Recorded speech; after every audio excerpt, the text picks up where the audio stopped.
அனைவருக்கும் வணக்கம். என்னைச் சுற்றி இயற்கை சூழல், கரும்புக்காடு, வயல்வெளி இத்தனை அழகுகளை ரசித்தபடி ஒரு கிராமத்தில் இருந்து கொண்டு இயற்கை தாத்தா நம்மாழ்வார் அவர்களை பற்றி பேசுவதில் பெரும் மகிழ்ச்சி அடைகிறேன். என் பெயர் மாதினி. இயற்கை வேளாண் விஞ்ஞானியாம் தஞ்சை இளங்காடு கிராமத்தில் பிறந்து சிதம்பரத்தில் பிஎஸ்சி வேளாண்மை முடித்து தமது அரசு பதவியினை துறந்து மண்ணையும் அதனை நம்பியுள்ள மக்களுக்காகவும் அரும்பாடுபட்டவர். ஈரோட்டின் பெரும்பகுதியில் இயற்கை வேளாண்மையை நடத்தி காட்டினார். எனவே நானும் ஈரோடு தான் என்று கூறுவதில் பெருமைப்படுகிறேன். தாத்தா அவர்கள் அடிக்கடி ஒன்று கூறிக்கொண்டே இருப்பாராம், இயற்கையும் பூமியும் தன்னைத்தானே புதுப்பித்துக் கொண்டே இருக்குமாம். அதில் என்ன ஒரு வருத்தப்படக்கூடிய செய்தி என்றால், இயற்கையும் பூமியும் அழிவதற்கு மனிதனே காரணம்.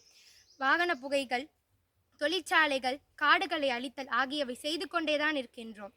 சற்றே சிந்தியுங்கள், வரும் சந்ததிகளாவது பிழைக்கட்டும். இப்படிதான் தாத்தா அவங்க புதுக்கோட்டையில பேசிட்டு இருக்கும்போது ஒரு சிறுமி ஒரு விடுகதை சொன்னாலாம்.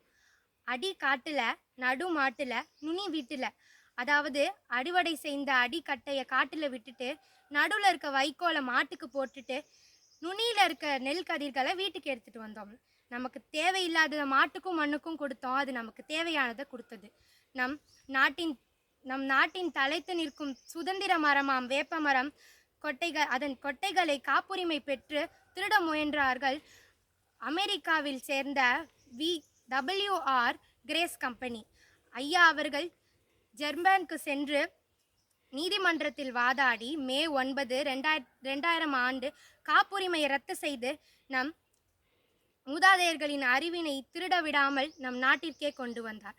தாத்தா சொல்வாங்க, விளையும் பொருட்களில் விதையை எடுக்க வேண்டும், விளைந்ததன் மிச்சமும் விலங்கின் எச்சமும் எருவாக இட வேண்டும் என்று விவசாயிகளுக்கு விதைத்தார். நம்ம வீட்டை சுற்றி வேப்ப மரம், அரச மரம், வாழை மரம் இந்த மாதிரி மரத்தெல்லாம் வச்சா நோய்கள் இல்லாமலும்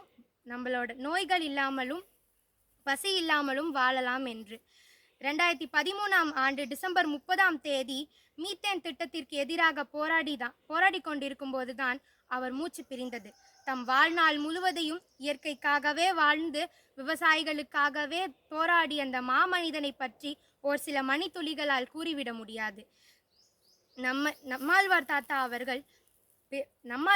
அவர்கள் மறைந்தாலும் அவர் விட்டு சென்ற புத்தகங்களிலும் போதனைகளாலும் நாம் இன்னும் சுவாசித்து கொண்டேதான் இருக்கின்றோம்.